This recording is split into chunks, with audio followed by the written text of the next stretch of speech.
Odamlar nima deydi agar yarim finalga chiqa olmasangiz?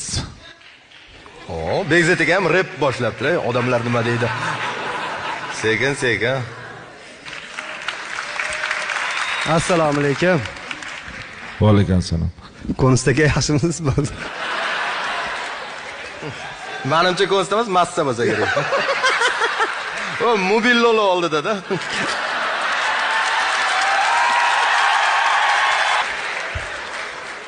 Qolgan savollarga birinchi chiqding, meniki keyin chiqasan, uverinsan-da, yarim finalga boshqachalik kutib chiqsin.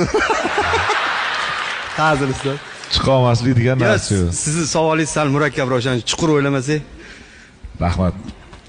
Odamlar nima deydi agar yarim finalga chiqa olmasangiz? Hech narsa demaydi. Biz xomiy-ku. Qivizi bo'lmay qo'yaveradi.